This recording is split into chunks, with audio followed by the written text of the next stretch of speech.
रूपन्देही जिल्ला क्षेत्र नम्बर 3 ले जुन हिन्दू नारीहरूको महान पर्व हरितालिका तीजको अवसर पारेर अगुवा नेता कार्यकर्ता भेटघाट तथा तीज मिलन कार्यक्रम राखेको छ। यो आयोजक टिमलाई म विशेष धन्यवाद दिँदै स्वदेश तथा विदेशमा रहनुहुने सम्पूर्ण नेपाली तथा हिन्दू धर्मावलम्बीहरू सबैलाई म हरितालिका तीजको विशेष शुभकामना व्यक्त गर्न चाहन्छु। आज यहाँको माझमा धेरै कुरा राखिरहनुभन्दा पनि पार्टीको विषयमा कुरा राख्नको लागि अथवा तपाईँहरूबाट उठेको कुराको जवाफ दिनको लागि पार्टीका अध्यक्षज्यू यहाँको माझमा उपस्थित हुनुहुन्छ। म पार्टीको कुराहरू धेरै राख्नुभन्दा पनि केही यो महिलाको कार्यक्रम विशेष भएको हुनाले म केही महिलाहरूको कुरा राखेर यहाँहरू माझबाट बिदा हुनेछु भन्न चाहन्छु। मलाई के लाग्छ भन्दा हामी प्राय महिला प्रधान देश नभए तापनि लगभग तपाईँ हाम्रो यो जुन उपस्थिति छ यो उपस्थितिभित्र महिलाहरूकै मन्त्रालय चल्छ। हाम्रो परिवारमा महिला प्रधान परिवार भनेर बुझ्दा पनि हुन्छ, तर नेपालमा सबै समुदायमा यस्तो खालको महिलाहरूको हक अधिकार छैन। तर यही नभएको हुनाले राष्ट्रिय जनमुक्ति पार्टीले विगत लामो समयदेखि हरेक ठाउँमा महिलाहरूलाई समान गर्नुपर्छ, महिलाहरूको अधिकारको लागि समानता हुनुपर्छ, समावेशीको कुरा हरेक पटक राष्ट्रिय जनमुक्ति पार्टीले उठाउँदै आउँदै गर्दाखेरि धेरै ठाउँमा अन्य राजनीतिक दलहरू विभिन्न सङ्गठनहरूले सधैँ राष्ट्रिय जनमुक्ति पार्टीले उठाएका कुराहरूलाई सधैँ गिच्याउने गर्थे। तर राष्ट्रिय जनमुक्ति पार्टीले कहिल्यै पनि विचलित नभइकन महिला मुक्तिका कुराहरू, महिलाका आवाजका कुराहरू उठाउँदै जाँदै गयो। मलाई लाग्छ पाल्पाको एउटा कार्यक्रममा 2054 सालतिर हुनुपर्छ एउटा पत्रकार सम्मेलन गरेर नै यो मुलुकमा पहिलो प्रमुख पुरुष हुन्छ भने दोस्रो उपप्रमुख उपाध्यक्ष पदमा चाहिँ महिलाहरूलाई दिनुपर्छ भन्ने एउटा आवाज उठाउँदा सबैले हाँस्ने गर्थे। कसैले पनि पत्याएन। त्यो किन पत्याएनन् भन्दाखेरि तपाईँ हाम्रो पार्टीलाई त्यो विचारको लडाइँ हुनुभन्दा पनि एउटा सङ्ख्यात्मक रूपमा तपाईँ हामीलाई हेरिने भएको हुनाले हाम्रो आवाजलाई, हाम्रो मुद्दालाई कसैले पत्याएन। तर पछिल्लो समयमा जस्तो 2054 सालदेखि 54 सालमा स्थानीय निर्वाचन भइसकेपछि गाउँपालिकाको निर्वाचन हुँदै गर्दा नगरपालिका, उपमहानगरपालिका, महानगरपालिकाको निर्वाचन हुँदै गर्दाखेरि मेयरमा पुरुषको उम्मेदवारी भयो, उपमेयरमा महिलाको उम्मेदवारी भयो, गाउँपालिका उपाध्यक्षमा महिलाको उम्मेदवारी भयो। त्यो कसले गर्दा भयो भन्दाखेरि हामीले सदनबाट कुरा उठाउन सकेनौँ होला, तर हामीले सडकबाट विभिन्न प्रेस मिट मार्फत हामीले यो कुरालाई उठाउँदै गएको हुनाले राज्य सत्तामा जसको नेतृत्व भए तापनि यो कुरालाई हामीले सडकबाट जोरदार माग गरेको हुनाले पछिल्लो समयमा 2054 सालदेखि हरेक तपाईँको गाउँपालिका, नगरपालिकामा अहिले उपप्रमुख पदमा प्रायःजसो सम्भवतः महिलाको त्यहाँ उम्मेदवारी रहनुको साथै अहिले महिलाको सहभागिता छ। त्यो कसरी भयो भन्दा हेर्दा सामान्य लाग्न सक्ला, तर राष्ट्रिय जनमुक्ति पार्टीले सुरुवातदेखि नै यही कुरालाई नछोडिकन मुद्दा उठाएको हुनाले आज सम्पूर्ण यो देशमा राजनीति गर्ने सबै राजनीतिक दलका महिलाहरूलाई सबैलाई टेवा पुगेको छ। सबै राजनीतिक दलका महिलाहरूले यसलाई आत्मसात गर्न जरुरी छ कि आज मेरो पार्टीले सहजै ढङ्गले आज मलाई उपप्रमुख उपाध्यक्ष पदमा मलाई यसरी दिएको भन्ने त्यो सोच चाहिँ गलत हो। त्यसैले गर्दा तपाईँ हामी राजनीति गर्ने महिला भएको हुनाले राष्ट्रिय जनमुक्ति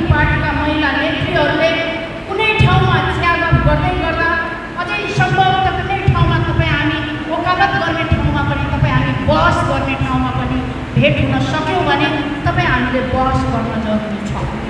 आज महिलाको उपप्रमुख पद यसरी भएको हो भनेर तपाईँ हामीले प्रतिवाद गर्न सक्नुपर्छ।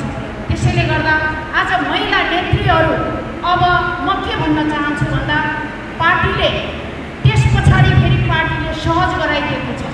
पार्टीले अब उपप्रमुख उपाध्यक्ष पद मात्रै होइन, अब सम्भव भएसम्म महिला नेत्रीहरू प्रमुख पदमा आउनुपर्छ भनेर पार्टीले यो पनि खुल्ला गरिदिएको छ।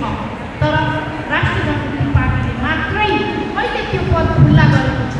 तर अन्य राजनीतिक दलका ती राजनीतिज्ञहरूले सहजै ढङ्गले त्यो प्रमुख पदमा जान दिँदैन। त्यसैले गर्दा तपाईँ हामी राजनीति गर्नको लागि आवश्यक छ, तपाईँ हामी महिला नेत्री बन्नको लागि आवश्यक छ भन्ने कुराहरू म यहाँहरूमाझ राख्न चाहन्छु। र हामीले समग्रमा सम्पूर्ण महिलाहरूले चाह्यो भने जे पनि हुन सक्छ भन्ने एउटा उदाहरण छ। राष्ट्रिय जनमुक्ति पार्टीले यो आवाज उठाउँदै निरन्तर बढेको हुनाले अस्ति भर्खर मात्रै चेन्जी आन्दोलन भइरहँदाखेरि तहस नहस भएको देशलाई, तहस नहस भएको जुन अब देश कता जान्छ, देश कसले सम्हाल्छ भन्ने परिस्थितिमा हिजो सबैले गीत्याउँथे, बुढी बजै भन्थे, सुशीला कार्कीको नेतृत्व पनि आयो, प्रधानमन्त्री सम्हाल्नुभयो। कसैले नपत्याउँदै गर्दाखेरि पनि सुशीला कार्कीले उहाँको नेतृत्वमा समयमै एउटा निर्वाचन गराएर अहिले देश आफ्नो तरिकाले देश चलिरहेको छ। त्यसले गर्दा महिलाले चाह्यो भने अनुशासन ढङ्गले जसरी पनि देश सम्हाल्न सक्छ, परिवार सम्हाल्न सक्छ, समाज सम्हाल्न सक्छ भन्ने एउटा उदाहरण छ। राष्ट्रपति पनि महिलाले नै पहिलो राष्ट्रपति विद्यादेवी भण्डारी भएको हो। तर सहजै पार्टीले दिएको होइन, यो पनि राष्ट्रिय जनमुक्ति पार्टीको आवाजले गर्दा, सडकबाट उठाएको मुद्दाले गर्दा नै विद्यादेवी भण्डारीलाई सहज भएको हो। त्यसले गर्दा उहाँहरूले पार्टीमा महिलाहरूलाई अब अधिकार अगाडि दिनुपर्छ भनेर उहाँहरू सदैव बल्ल त्यस पछाडि लड्नुभयो। त्यसको नतिजा अनि बल्ल राष्ट्रपति पद उहाँले पाउनुभयो। यसरी महिलाले चाह्यो भने जे पनि हुन्छ। यदि महिलाले चाह्यो भने आर्थिक रूपले पनि महिलाहरू माथि उठ्न सक्छ। देश चलाउनुको साथसाथै समाज परिवर्तन गर्नको साथसाथै महिलाले जुन आर्थिकलाई माथि उकास्नको लागि पनि महिलाको ठुलो भूमिका रहन्छ। तपाईँ हाम्रो समुदायमा प्रायः जसो महिलाबाट नै घर परिवार धानिने गरेको हुन्छ। श्रीमानले वैदेशिक रोजगारमा गएर जुन आर्थिकलाई बलियो पाटो गराउँछन् भने श्रीमानको पैसालाई नचलाइकन आफ्ना छोराछोरीलाई शिक्षाबाट अगाडि बढाउनको लागि पनि त्यो आमाको ठुलो भूमिका हुन्छ। आमाले जे गरेर हुन्छ, घरेलु सामग्रीहरू उत्पादन गरेर हुन्छ कि घरेलु मदिरा उत्पादन गरेर हुन्छ कि त्यो छोराछोरीलाई शिक्षाबाट अगाडि बढाउनको लागि महिलाको ठुलो भूमिका हुन्छ। त्यसले गर्दा महिलाहरूले जे पनि गर्न सक्छ भन्ने एउटा उदाहरण यहाँहरूमाझमा राखेर बिदा हुन चाहन्छु। यही तपाईँ हाम्रो छिमेकी मुलुक भारत, त्यो भारत भन्ने देशमा एउटा युवती जुन अविवाहित रहँदाखेरि कलकत्ताबाट विवाह भएर नयाँ दिल्लीमा आई, तिनी युवती नयाँ दिल्लीमा आइसकेपछि उनले एउटा जसरी तपाईँ हामीले अहिले एक किसिमको साडी लगाइरहेका छौँ भने यो हरितालिका दिन विशेष भनेर तपाईँ हामीले यो साडी लगाएका छौँ। तर तिनी महिलाले यो पहिरनको रूपलाई मात्रै होइन, अब यो लगाउने एक किसिमको साडी होइन, अब यसलाई डिजाइन गर्नुपर्छ। यो डिजाइन गर्नुको साथसाथै जीविकोपार्जन गर्नुपर्छ, आर्थिकलाई माथि उठाउनुपर्छ भन्ने उद्देश्यका साथ तिनी महिलाले साडी नै लगाउन नजान्ने तिनी महिला जुन अविवाहित हुँदा कुर्ती र टप्स र यस्तोमा हिँडेको एकजना महिलाले त्यो साडी लगाउने एउटा डिजाइन गरेर आज तिनले विश्वमा उनको नाम रेकर्ड राखेका छन्। किन भन्दा उनले आर्थिक रूपले माथि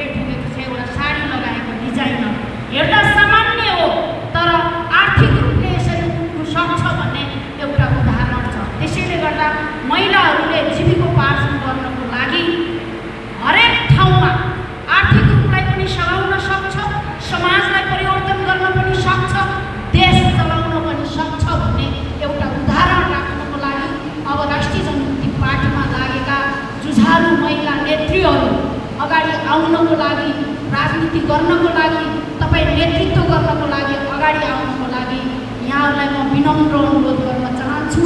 अब अन्तमा यो पार्टीको, राष्ट्रिय जनमुक्ति पार्टीको जुन उथलपुथलको कुरा उठेको छ, पार्टी कहीँ पनि गएको छैन, पार्टी केही पनि भएको छैन। मात्रै के भन्न चाहन्छु भन्दा हिजो सबैभन्दा सङ्ख्यात्मक हिसाबमा हामी ठुलो पार्टी हो, हाम्रो पार्टी जस्तो ठुलो राजनीतिक दल नेपालमा कोही पनि छैन भनेर नेपाली काङ्ग्रेसले घमण्डका साथ गर्व गर्दै हिँड्ने पार्टी पनि आज तपाईँ हामीले देखेका छौँ। त्यसैले गर्दा गगन थापाको एउटा पक्ष अनि शेरबहादुर देउवाको एउटा पक्ष अहिले तहस नहस अवस्थामा छ। त्यसले गर्दाखेरि हुन्छ, राजनीतिमा हो, राजनीति हो, राजनीतिमा अलिकति मनमुटाव हुन्छ। मनमुटाव हुँदै गर्दाखेरि राष्ट्रिय जनमुक्ति पार्टीको पक्षका नेता कार्यकर्ताहरू कहिले पनि विचारबाट विचलित हुँदैन। हामी ढाँट छल कपट गर्न जान्दैनौँ। हामीले विगत लामो समयदेखि उठाएको मुद्दालाई निरन्तर आत्मसात गर्दै राष्ट्रिय जनमुक्ति पार्टीमा लागेका सहयोद्धाहरूले, तपाईँ हामी कार्यकर्ताहरूले, तपाईँ हामी निरन्तर खुट्टा नकमाइकन यो सामाजिक सञ्जालमा आउने विभिन्न कार्यक्रमहरूलाई, यो झुटा जुन सामाजिक सञ्जालमा दिने तपाईँ हामीलाई यस्ता कार्यहरूलाई तपाईँ हामीले विश्वास नगरिकन तपाईँ हामीले ठोस कुरालाई विश्वास गर्ने हो। त्यसैले गर्दा पार्टीमा भएको यो विशेष घटनाक्रम अलि हाम्रो सचिवज्यूले पनि थोरै राख्नु भएको छ र यहाँहरूलाई धेरैलाई जानकार छ। सामाजिक सञ्जालमा लडाइँ देख्नुहुन्छ, त्यो लडाइँ केही पनि होइन, खुट्टा तानातान मात्रै हो। तर यहाँ हेर्दै गर्दाखेरि राजनीतिमा केही भयो कि भन्ने तपाईँ हामीलाई लाग्न सक्छ। पार्टी फुट्यो, अब पार्टी कता जान्छ, पार्टीले केही गर्न सक्दैन, अब हामी के काम, अब हामी घरै बस्छौँ, अथवा अन्य राजनीतिक दलले तपाईँ हामीलाई हिजोदेखि भन्ने, तपाईँ हाम्रो मनोबल गिराउने काम, तिम्रो पार्टीले जित्दैन, तिम्रो पार्टीले जित्दैन निर्वाचन, तिम्रो पार्टीलाई भोट किन दिन्छ, हाम्रो पार्टीलाई सघाउ भन्ने जुन परिपाटी हिजोदेखि थियो, तपाईँ हामीलाई झुक्क्याउने, तपाईँ हाम्रो मनोबल गिराउने कार्य अब फेरि पनि नजिकै आएको छ। अबको स्थानीय निर्वाचनमा तपाईँ हामीलाई फेरि भुलभुलैया गर्न आउँदैछ। त्यसैले गर्दा हामी कहिले पनि कसैको 2 पैसामा आँखा गाड्दैनौँ, हामी कसैको दाग लागेको छैन। हामी स्वच्छ छवि भएका, यो राजनीतिमा लाग्ने, राष्ट्रिय जनमुक्ति पार्टीमा लाग्ने स्वच्छ छवि भएको हुनाले, हामी कसैको लप्पन छप्पन नजानेको हुनाले हामी उच्च शिर गरेर हामी राजनीति गर्न सक्छौँ। किनकि हामी सङ्ख्यामा थोरै देखिएला हामी मुद्दामा अडिग छौँ, हामी कसैको दाग लागेको छैन।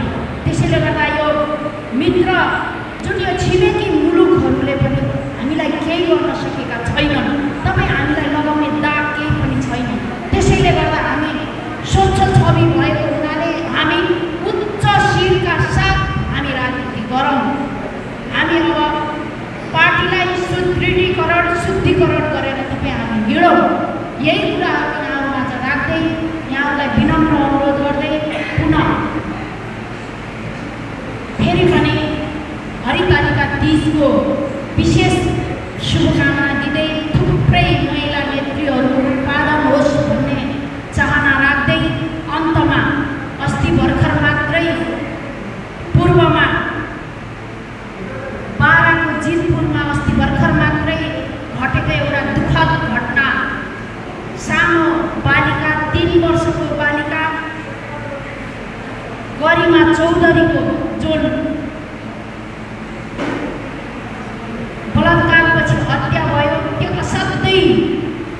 गम्भीर दुर्घटना हो, गम्भीर घटना हो।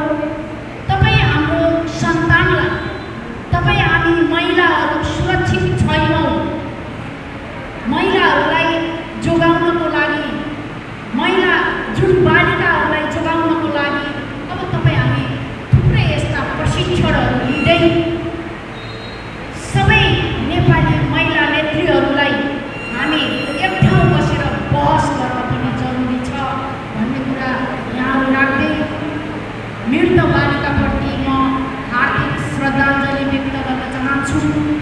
परिवारजनप्रति गहिरो संवेदना प्रकट गर्दै हिजो भर्खर मात्रै गृहमन्त्रीसँग एउटा 3 बुँदे सहमति भएको छ। एउटा बालिकाको शालिग बनाउने भन्ने पनि उनीहरूको सहमति भएको छ। त्यो शालिगले मात्रै त्यसरी त्यो सानो बालिकाको शालिग हुन त उनीहरू आफन्तजन परिवार